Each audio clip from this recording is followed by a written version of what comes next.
ఆ, ఆత్మీయ భరోసాకు దరఖాస్తులు. ఆత్మీయ భరోసా అంటే ఇప్పుడు ఇస్తున్నారు కదా.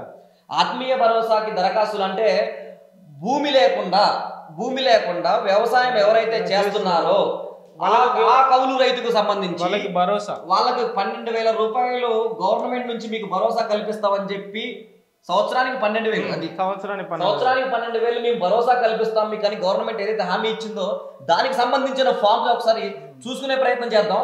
మీరు చూసుకున్న ఈ 4 ఫామ్లలో కూడా రైతు భరోసా, ఇంద్రమ్మ ఇళ్ళకి సంబంధించి, ఆత్మీయ భరోసాకు సంబంధించి, రేషన్ కార్డుకు సంబంధించి ప్రతి దాంట్లో కూడా ఆధార్ కార్డు తప్పనిసరి.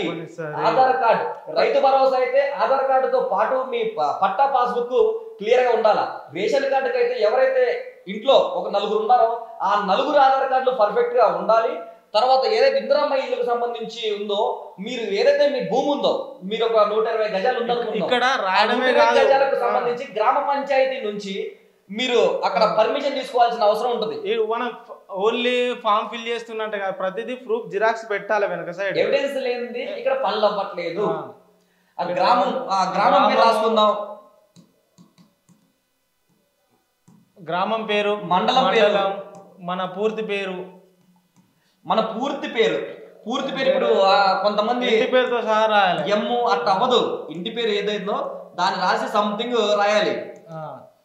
తండ్రి భర్త పేరు, ఆధార్ నెంబరు, వయస్సు, కులము, సబ్ క్యాస్ట్ కూడా రాయాలి. ఆ కులం ఏంటనేది మీది, ఈడబ్ల్యూ బీసీడీయా ఆధార్ నెంబరు. ఇక మళ్ళీ ఇక్కడ ఒకటి, ఈ రైతు ఆత్మీయ భరోసా రావాలంటే ఖచ్చితంగా ఇక్కడ ఆత్మీయ భరోసా 20 రోజులు మన ఉపాధి హామీ పనికి 20 రోజులు మీరు ఉపాధి హామీ పనికి పోయే వాళ్ళ ఉంటేనే మీరు దీనికి అర్హులు. ఖచ్చితంగా సంవత్సరానికి 20 రోజులు పోయి ఉండాలి. సంవత్సరంలో 20 రోజులు పనికి పోయి ఉండాలి ఉపాధి హామీ పనికి. మస్టర్ లో ఖచ్చితంగా మీ జాబ్ కార్డు, దానికి కార్డు ఉండాలి, ఆ కార్డు నెంబర్ కావాలి.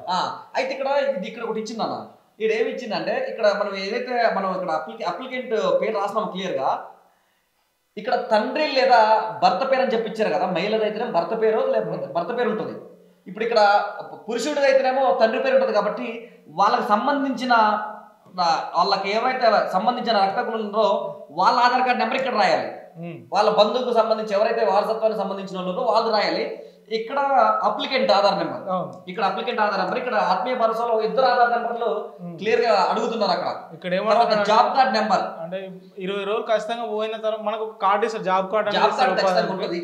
నేను 2023-24 సంవత్సరం గాను జాతీయ గ్రామీణ ఉపాధి హామీ పథకం కింద 20 రోజులకు తగ్గకుండా పనిచేసి ఉన్నాను. నాకు కానీ నా కుటుంబ సభ్యులకు కానీ ఆత్మీయ భరోసా కింద పేరు రాలేదు. అంటే ఇది ఫస్ట్ లిస్ట్ లో కొంతమంది పేర్లు వస్తాయి.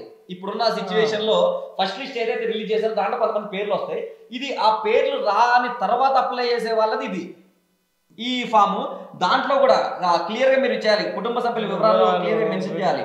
ఆ ఇంటి ఓనర్ పేరు ఏదైతే ఉందో, ఇంటి ఓనర్ పేరు, తర్వాత మహిళ అయితేనేమో భర్త పేరు, లేకపోతే పురుషుడు అయితేనేమో తండ్రి పేరు, తర్వాత బంధుత్వం, తనతో ఏమైతుంది, తనతో ఏ రిలేషన్ ఉంది, ఆ బంధుత్వం అనేది ఏది ఉంది, తర్వాత Aadhaar card number, job card number, job card number same ఆ ఫ్యామిలీలో ఉన్న 9 ఫిల్ చేసేసి ఆ 9కి సంబంధించి ఇక్కడ రాసుకునే ప్రయత్నం చేయాలి. మళ్ళీ ఇంకోటి, వీళ్ళ పేరు మీద ఎలాంటి ల్యాండ్ ఉండదు. మాది కాదు, మా ఆవిడ పేరు మీద ఉంది, మా అత్తగారు ఇచ్చి నా పేరు మీద రిజిస్ట్రేషన్ చేసిన రాదు. మా కుటుంబ సభ్యులకు ఎలాంటి వ్యవసాయ భూమి లేదు.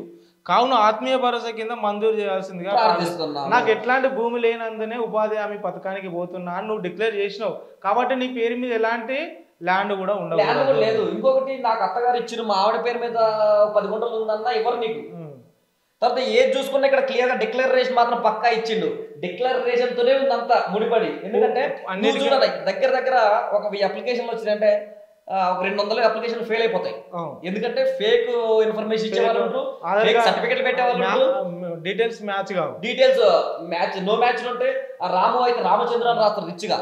అప్పుడప్పుడు బ్యాంక్ పాస్బుక్ కూడా జిరాక్స్ పెట్టాల్సి వస్తుంది. పైన పేర్కొన్న వివరాలు వాస్తవం. ఏదైనా తప్పుడు సమాచారం ఉండొచ్చో మీరు తీసుకోబోయే చర్యలకు బాధ్యులు కాగలను. అంటే వాస్తవానికి మొన్న మనం ఒక ఫామ్ చూసాం కదా, ఒకసారి ఆ ఫామ్ ఓపెన్ చేయన్నా. మొన్న ఒక ఫామ్ చూసినాం మనం. మొన్న అన్ని కలిపి మనకి ఆత్మీయ భరోసా, తర్వాత ఇందిరమ్మ ఇల్లు, ఆత్మీయ భరోసా, ఇందిరమ్మ ఇల్లు, ఈ అన్నిటికి సంబంధించి ఒక ఫామ్ని మనం చూసుకున్నాం. ఆ ఫామ్ లో ఇవేవి లేవు, డిక్లరేషన్ లేదు. ఇది ఇది ఈరోజు వచ్చిన ఫామ్, ఇది ఈ రోజు అప్డేట్ గా వచ్చి గవర్నమెంట్ అధికారికంగా చేర్చిన ఫామ్ ఇది. ఆ ఫామ్ ఏంటంటే సర్వేకి సంబంధించిన ఫామ్. అది ఏదైతే సర్వే చేసిరో ఆ గవర్నమెంట్ సర్వేకి సంబంధించిన ఫామ్, అది డీటెయిల్స్ తీసుకున్నారు, డీటెయిల్స్ తీసుకున్నారు. ఇది దేని దానికి సపరేట్ ఫామ్. ఇప్పుడు ఇందిరమ్మ ఇల్లుకి సపరేట్ గా అప్లై చేసుకోవాలి, రైతు భరోసాకి సపరేట్ గా అప్లై చేసుకోవాలి, ఆత్మీయ భరోసాకి సపరేట్ గా చేసుకోవాలి. తర్వాత రేషన్ కార్డుకు సంబంధించి కూడా సపరేట్ గా అప్లికేషన్ చేసుకోవాలి. తర్వాత రేషన్ కార్డులో పేరు మార్పిడి కోసం కూడా సపరేట్ గా దరఖాస్తు చేసుకుంటేనే, అవన్నీ డిక్లరేషన్ లో మీరు బాధ్యత వహిస్తేనే మీకు ఏవైతే ఉన్నాయో పథకాలకు సంబంధించి ఫస్ట్ వచ్చిన ఫామ్, దానికి సంబంధించి మీకు ఉంటుంది. ఇది ఫస్ట్ వచ్చిన ఫామ్. ఇది తెలంగాణ ప్రభుత్వం గ్రామ పంచాయతీ మండలం దరఖాస్తు తేదీ, రేషన్ కార్డు కొరకు, ఇందిరమ్మ ఇండ్ల కొరకు, రేషన్ కార్డు సవరణ కొరకు, రైతు భరోసా కొరకు, ఇందిరమ్మ ఆత్మీయ భరోసా కొరకు అన్ని కలిసి ఇదే ఫామ్ ఇచ్చేసిండు. ఈ రోజు ఫామ్ అయితే ఏ ఫామ్ కు దానికే ఇచ్చేసిండు. అంటే ఇందిరమ్మ ఇళ్ళ కొరకు ఒకటి, రైతు భరోసా వద్దు, ఇందిరమ్మ ఇల్లు కావాలంటే దానికోసం అంతే. అయితే ఇక్కడ మీరు ఇక్కడ పైన సమర్పించిన వివరాలన్నీ వాస్తవం అని ధృవీకరిస్తున్నారని మాత్రమే చెప్పిర్రు. బాధ్యత వహించాలి, తర్వాత ఆ చర్యలకు మీరే బాధ్యతలు అని చెప్పి ఎక్కడ చెప్పలేదు. అయితే గ్రామ సభ జరిగినప్పుడు వాళ్ళ కొన్ని గొడవలు విమర్శలు చేసుకోవడం, నీకు ల్యాండ్ నీకు ఎట్లా వస్తుంది అంటే, ఈ గ్రామ సభలు కొన్ని దిక్కుల కావాలని గొడవలు జరిగినాయి, లేకపోతే అధికారులను ప్రజలు క్వశ్చనింగ్ చేయడం వల్ల ఫామ్ అనేది కొంచెం కరెక్షన్ చేసి కొత్త ఫామ్ బయటకు వచ్చేసింది. దీనికి సంబంధించిన పూర్తి బాధ్యత నాది అని నేనే ఒప్పుకుంటున్నా అన్నట్టు. అయితే సో మొత్తానికి ఇది చూసుకున్నట్టయితే 4 ఫామ్ల గురించి ఇది. ఇప్పుడు మీరు ఎవరైనా మా దగ్గర ఇప్పుడు అప్లికేషన్స్ అనేది మేము ఇంతవరకు అప్లై చేయలేదు. ఆల్రెడీ నేను గ్రామ సభలో 3410 గ్రామ పంచాయతీలు అయిపోయినాయి. ఒక 150-200 గ్రామ పంచాయతీలలో పెద్ద గొడవ జరిగింది. వాస్తవానికి అన్ని గ్రామ పంచాయతీలకు సంబంధించి గొడవలు జరిగినాయి. ఎట్లా తికమక పడుతున్నారు, ఆందోళనకు ఎందుకు చెందుతున్నారు అంటే, మొదటి గ్రామ సభల్లో ఇవన్నీ అయిపోతాయి కావచ్చు అని ఎవరు దిగులు చెందాల్సిన అవసరం లేదు. నిరంతర ప్రక్రియ ప్రతిరోజు జరుగుతుంటది. ప్రతిరోజు మీకు గ్రామానికి సంబంధించి గ్రామ కార్యదర్శి మీకు అందుబాటులో ఉంటాడు. అతనితో కోఆర్డినేట్ చేసుకొని మీ యొక్క ఫాములన్నింటినీ అతని దగ్గరికి తీసుకెళ్తే వాళ్ళందరూ సవరణ చేసే అవకాశం ఉంటుంది. సో ఇది చూస్తున్నట్టండి అవర్ టీవీ. ఇప్పటివరకు మన ఛానల్ సబ్స్క్రైబ్ చేసుకోని వాళ్ళంటే ఖచ్చితంగా సబ్స్క్రైబ్ చేయండి. చూస్తున్నారు కానీ లైక్ చేయట్లేదు. ఈ ఇన్ఫర్మేషన్ మీకు మర్తి అనిపిస్తే చాలా మందికి షేర్ చేసే ప్రయత్నం చేయండి. Thank you.